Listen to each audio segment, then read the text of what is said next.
बिस्मिल्लाहिर्रहमानिर्रहीम। अस्सलाम वालेकुम नादरीन, आप यूट्यूब चैनल देख रहे हैं। मैं इमरान खान हूँ। कुछ 4-5 लोग हैं, उन्होंने एक साथ ही एक बयानिया लॉन्च किया है। और ये बयानिया जिन लोगों ने लॉन्च किया, ये ज़्यादातर PMLN के करीबी लोग हैं। ना सिर्फ PMLN के करीबी लोग हैं, बल्कि इनमें से कुछ का दावा है कि वो एस्टेब्लिशमेंट से भी खबरें लेकर आते हैं और बड़ी अहम खबरें जी हम ब्रेक भी करते हैं। अच्छा, बयानिया बड़ा अजीब है। और उस बयानिए में ये दावा किया गया कि मोहम्मद बिन सलमान जो सऊदी अरब के क्राउन प्रिंस हैं, कुछ ने डायरेक्टली ये कहा कि सऊदी अरब के ज़रिए से अमेरिका को अप्रोच किया गया और अमेरिका की जो आने वाली हुकूमत है, यानी ट्रंप की जो इंतज़ामिया है, उन्हें पहले से सऊदी अरब में ये कहा गया, सऊदी अरब की जानिब से, कि पाकिस्तान में जो इस वक्त मौजूदा रजीम है उसके मुकाबले में इमरान खान को कोई सपोर्ट ना की जाए, बल्कि जैसे पाकिस्तान में मामला चल रहे हैं उन्हें वैसे ही पाकिस्तान में चलने दिया जाए। ये दावा किया गया। फिर एक दावेदार ने यह भी कहा कि मोहम्मद बिन सलमान के छोटे भाई हैं उनका जेरेड कुशनर के साथ, जेरेड कुशनर जो है वो डोनाल्ड ट्रंप के दामाद है, वो कहते हैं जी उनके साथ कोई उनका कारोबारी ताल्लुक है और बड़ा अच्छा ताल्लुक है। तो ये बात ठीक है कि उन्होंने पैसा लगाया हुआ है, और ये मुझे कुछ अमेरिकन ने भी कंफर्म किया कि उन्होंने पैसा लगाया हुआ और वो कारोबार में कोई शराकतदारी भी है। अब वहाँ पे उन्होंने ये क्लेम किया कि उनके ज़रिए से अप्रोच किया गया और उस अप्रोच के नतीजे में अमेरिका की जानिब से अभी कुछ खामोशी दिखाई दे रही है। और ये खामोशी ऐसी नहीं है, बल्कि बंदोबस्त कर लिया गया है और अमेरिका अब इमरान खान के साथ कुछ भी हो उसके ऊपर किसी किस्म की आवाज़ बुलंद नहीं करेगा। ये दावा उन लोगों ने किया है। अच्छा, ये दावा किस बुनियाद पे किया गया है इस पे मैं अभी बात कर लेता हूँ, लेकिन इस पे मैंने अमेरिका में रब्ता किया और जो ओवरसीज़ पाकिस्तानी अमेरिका की आने वाली हुकूमत के साथ रब्ते में है उनसे मैंने पूछा और मैंने कहा जी पाकिस्तान में ये खबरें लॉन्च हो रही हैं और ये कहा जा रहा है कि MBS वाला चैनल इस्तेमाल हुआ, मोहम्मद बिन सलमान वाला, और डोनाल्ड ट्रंप को टच किया गया। और उसके नतीजे में अब नतीजा ये निकला है कि डोनाल्ड ट्रंप पाकिस्तान के अंदरूनी मामलात में, या ख़ास तौर पे जो इंसानी हकूक़ के मामलात हैं, जो इलेक्शन के मैंडेट का मामला है, या जो जुल्म और ज़्यादती पाकिस्तान में इस वक्त पाकिस्तान तहरीक इंसाफ या इमरान खान के साथ हो रही है, इस मामले पर डोनाल्ड ट्रंप मुकम्मल तौर पर खामोश रहेगा, ये पाकिस्तान में दावा किया जा रहा है। और इसके लिए इस्तेमाल किया गया है सऊदी अरब का चैनल। तो इस पे उन्होंने जो है, मेरे जो सोर्सेज हैं अमेरिका में, उन्होंने हंसना शुरू कर दिया। उन्होंने कहा जी मुमकिन नहीं है। तो मैंने कहा जी इस वक्त जो खामोशी अभी चल रही है इसके पीछे क्या रीज़न है। तो उन्होंने कहा जी कि काफ़ी एपिसोड हो चुकी है और अभी जो फाइनल पैगाम पहुंचाया जाना था पाकिस्तान में वो पहुंचा दिया गया है। यानी पाकिस्तानी एस्टेब्लिशमेंट को जो पैगाम दिया जाना था वो पैगाम दे दिया गया है और बड़ा संजीदा पैगाम है, उसके ऊपर आप अमल दरामद होता हुआ देखेंगे। तो मैंने कहा जी पैगाम क्या है। उन्होंने कहा जी पैगाम ये नहीं है कि यहाँ पे किसी की हुकूमत गिरा दें या किसी की हुकूमत बना दें, हम भी इसके खिलाफ हैं, लेकिन जो गलतियाँ जो बाइडन के दौर में हुई हैं वो गलतियाँ अब नहीं होंगी, और जो इंसानी हकूक़ की खिलाफ वर्जियाँ हो रही हैं या जो इमरान खान के साथ जुल्म और ज़्यादती हो रही है, वो जुल्म और ज़्यादती का सिलसिला उन्होंने कहा जी रुक जाएगा। अब ये दावा है एक तरफ से जो अमेरिकन पाकिस्तानी है उनका, कि जनाब मैसेज पहुँच गया है और बड़ी डेवलपमेंट्स आइंदा 20 दिन के अंदर हो जाएंगी। दूसरी जानिब से जो दावा है वो पाकिस्तान के अंदर चंद सहाफ़ियों का है। उनका दावा है कि सऊदी अरब को इस्तेमाल करते हुए अमेरिकन को कंट्रोल कर लिया गया है।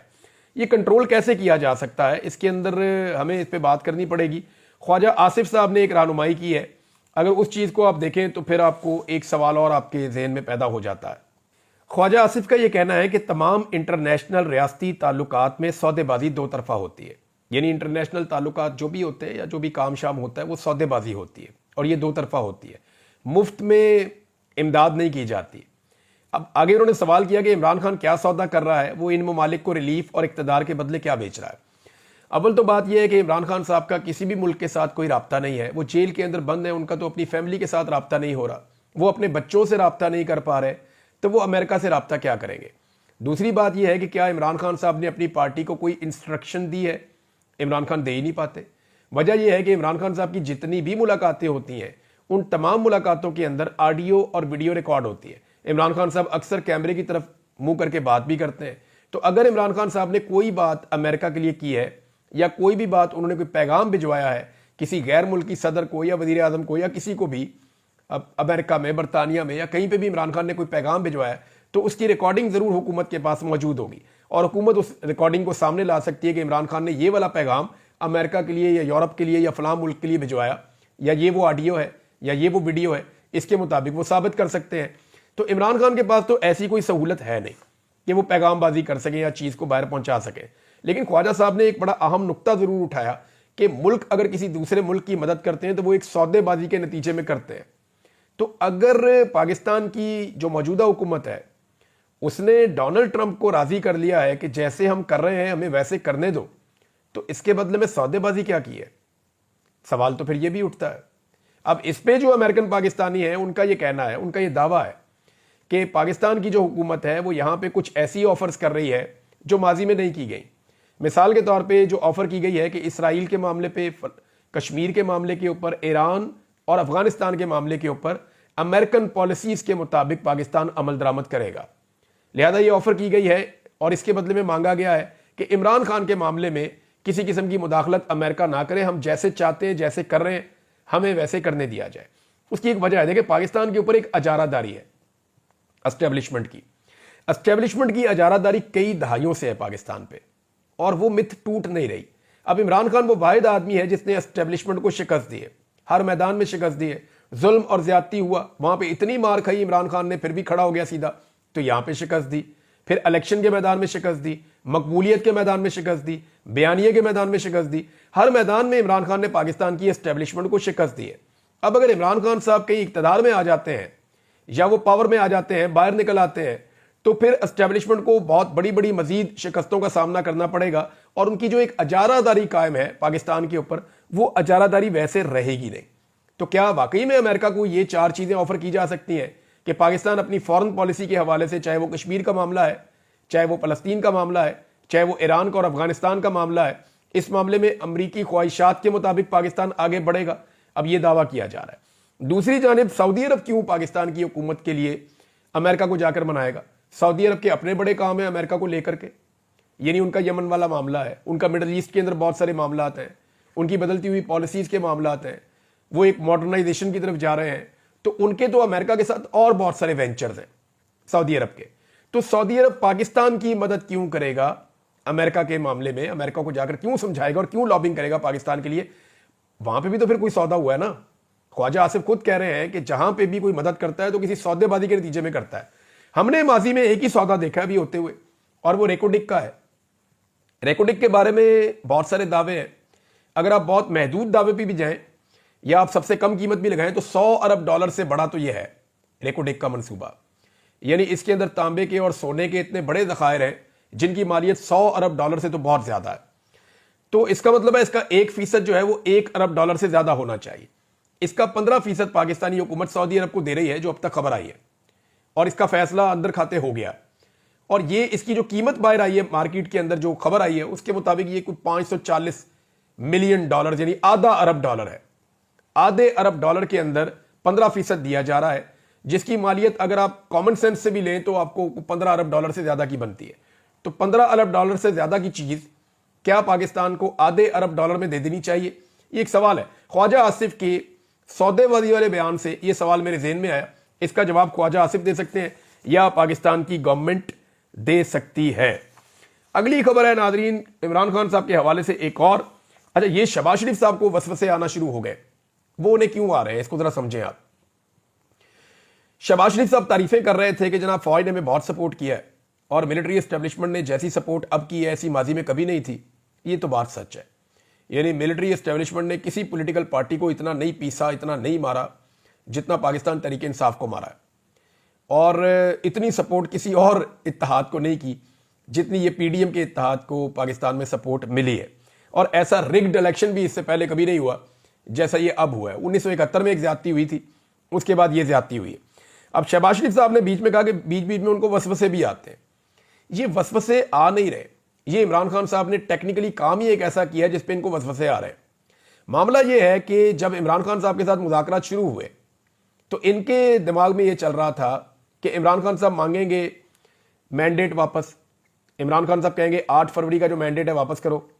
वो ये कहेंगे कि जनाब फौरी तौर पे 26वीं आईनी तरमीम को वापस लो, आईनी बेंच को जो है वो फौरी तौर पे ख़त्म किया जाए, हमारी मखसूस नशस्तें हमारे हवाले की जाएं, सेनेट के इलेक्शन, बाकी चीज़ें। इमरान खान साहब सारी चीज़ें वो मांगेंगे जो उनके साथ ज्यादतियां हुई हैं।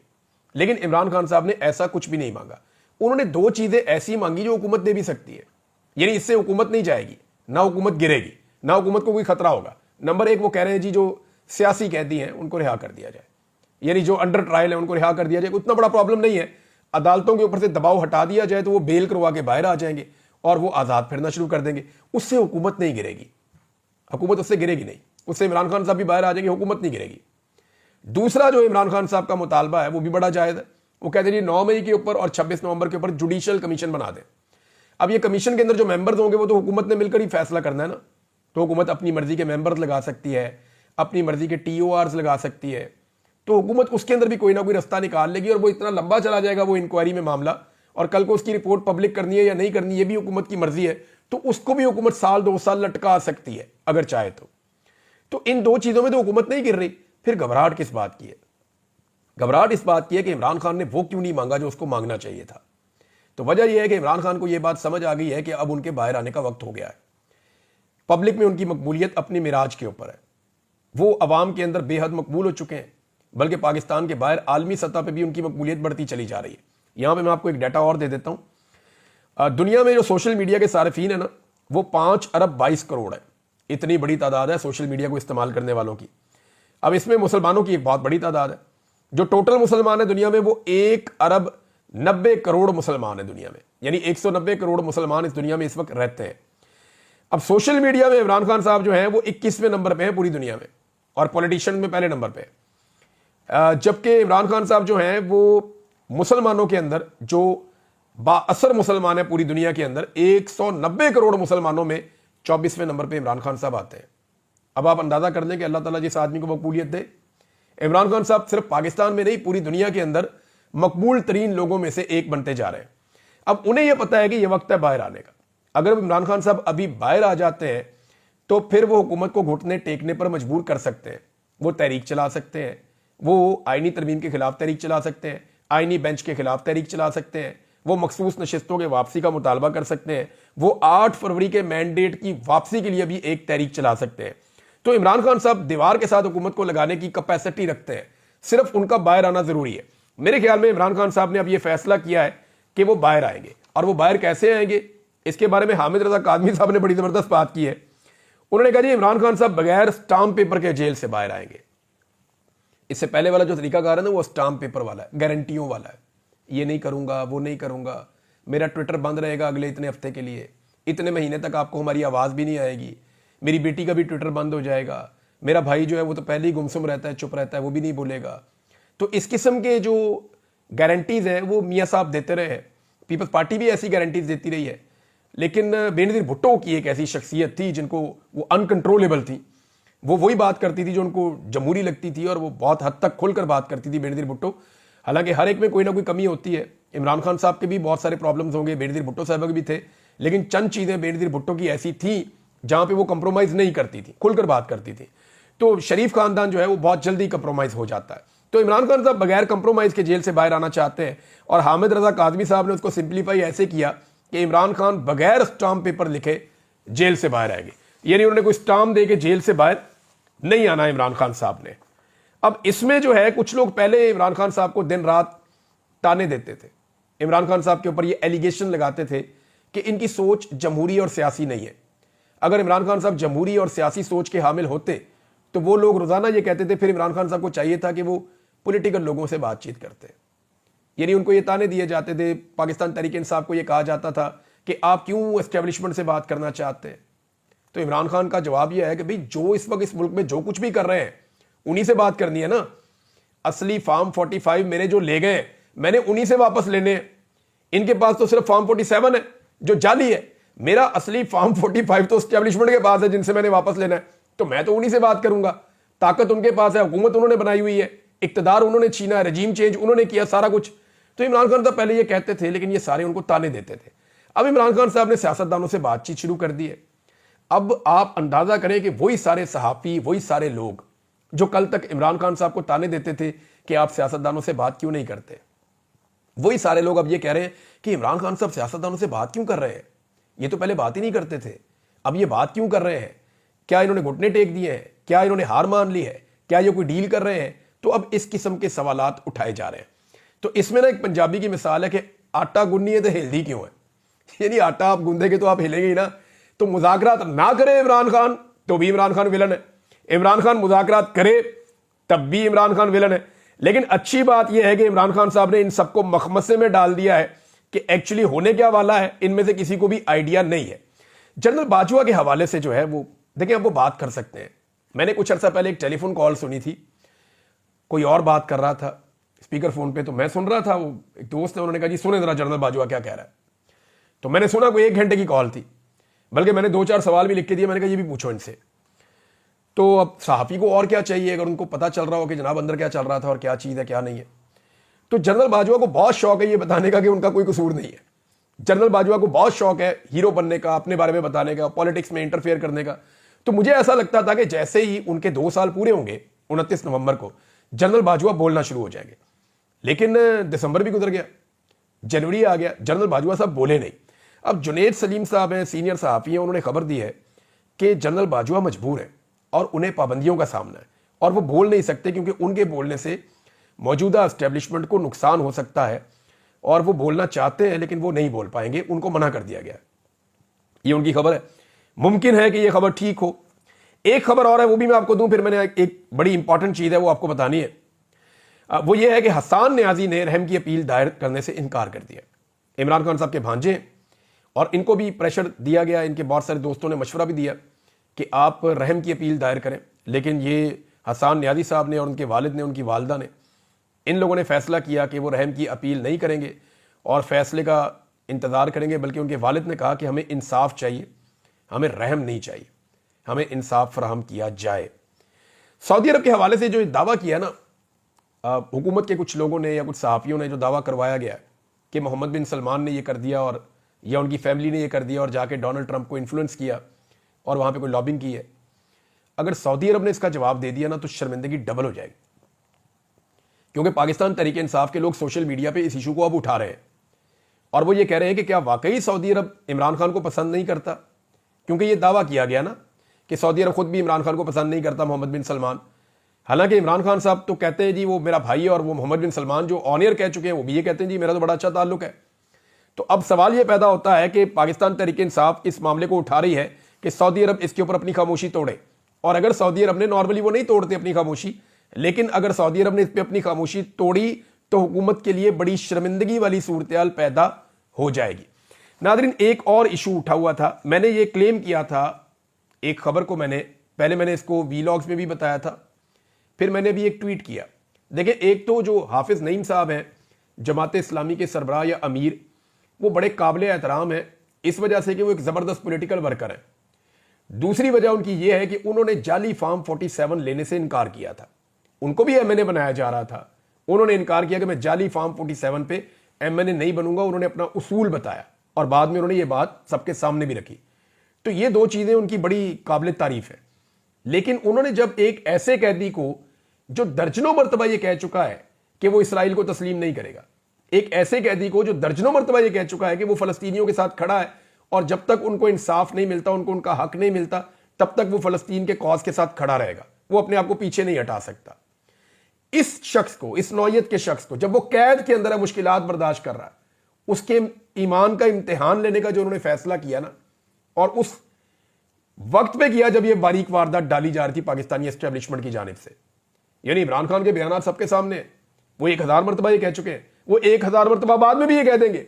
सबको पता है कि इमरान खान इस पर कंप्रोमाइज नहीं करेगा। लेकिन ये बारीक वारदात जब हुई और एस्टेब्लिशमेंट की ये ख्वाहिश थी, वो भी इस मामले को उठा रहे थे, तो हाफिज नईमुर रहमान साहब ने जब किया तो मैंने इसके ऊपर तनकीद की। फिर मैंने ये भी बताया कि जमात इस्लामी का रोल बड़ा अजीब है। जब इस्लामाबाद के 3 हलकों के अंदर पाकिस्तान तहरीक इंसाफ जीती और उन्होंने कहा जी ठीक है, आप हमें अपने फॉर्म 45 दे दें असली वाले, और आकर आप अदालत में गवाही दें कि हम जीते थे। ये जब इस्लामाबाद हाई कोर्ट में ट्रिब्यूनल सुन रहा था ना तीनों केसेस को, तो तब जमात इस्लामी को रिक्वेस्ट की गई थी कि आप आए और आकर फॉर्म 45 लेकर आए और आकर हल्फन गवाही दें इस्लामाबाद हाई कोर्ट के अंदर के जनाब पाकिस्तान तहरीक इंसाफ जीती है, हम तो हारे ही आ रहे हैं, पाकिस्तान तहरीक इंसाफ जीती है, नून लीग ये इलेक्शन हार गई थी, लिहाजा इनकी सीटें इनको दी जाए। तो उस वक्त जमात इस्लामी ने इनकार कर दिया था।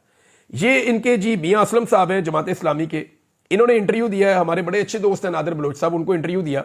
इसमें इन्होंने दावा किया नादिर बलोच साहब के सामने कि जनाब हमने तो उनको फॉर्म 45 दे दिए थे, सारे फॉर्म 45 दे दिए थे। तो मैंने फिर रब्ता किया पाकिस्तान तहरीक इंसाफ के लोगों से कि जनाब आपने झूठ बोला था और फॉर्म 45 आपको मिल गए थे उनसे, और आपने ये कहा कि जनाब उन्होंने नहीं दिए। तो उस पर आमिर मुगल साहब ने जो है, जो वहाँ पे सदर है पाकिस्तान तहरीक इंसाफ के, उन्होंने पोल खोल दिया। मैं सिर्फ उनका ट्वीट आपको पढ़ के सुना देता हूं, सारी कहानी आपको यहां से पता चल जाएगी जी। तो आमिर मुगल साहब लिखते हैं कि मोहतरम नादिर बलोच साहब, अच्छा उनकी क्लिप के ऊपर उन्होंने लिखा, उन्होंने कहा जी कि मियां असलम साहब सरीहन झूठ बोल रहे हैं, उनके तमाम फॉर्म 45 उनके पास मौजूद हैं, हमारे पास अपने सारे फॉर्म 45 मौजूद हैं। जब हमने election tribunal Islamabad high court में केस किया तो इसमें तमाम इलेक्शन लड़ने वाले उम्मीदवारों को फरीक बनाया, वहां मियां असलम साहब को भी फरीक बनाया, अदालती नोटिस भेजा, अखबार में इश्तिहार दिया, जाती तौर पे इनको फोन करके दरखास्त की कि आप अपने ओरिजिनल फॉर्म 45 अदालत में आकर जमा करवा दें और हक और सच की गवाही दें, क्योंकि मेरे और आपके फॉर्म 45 ओरिजिनल होने की वजह से आपस में मैच करते हैं। लेकिन मियां असलम साहब ने मुझे फोन पर साफ अल्फाज में अदालत में आने और गवाही देने और फॉर्म 45 जमा करवाने से इनकार कर दिया और मौक़िफ़ इख्तियार किया कि यह पाकिस्तान तहरीक इंसाफ और ऑफिशियल डीजी ISPR की लड़ाई है, हम इसमें फरीक क्यों बने। अलबत्ता JUI के जो उम्मीदवार थे फजलुर रहमान साहब की पार्टी के और तहरीक लब्बैक के जो उम्मीदवार थे, उन्होंने अपने फॉर्म 45 अदालत में जमा करवाए हैं, जो कि 100% मेरे तमाम फॉर्म्स के साथ मैच करते हैं। इस तरह जनाब जमात इस्लामी ने फिर झूठ बोल दिया। यानी मुझे हैरत होती है कि नाम है जमात इस्लामी और बोलते हैं झूठ, और वो भी टीवी पे बैठ के इंटरव्यू देते हुए। बहुत अजीब बात है। अब तक के लिए इतने, अपना ख्याल रखिएगा, अपने चैनल का भी। अल्लाह हाफ़िज़।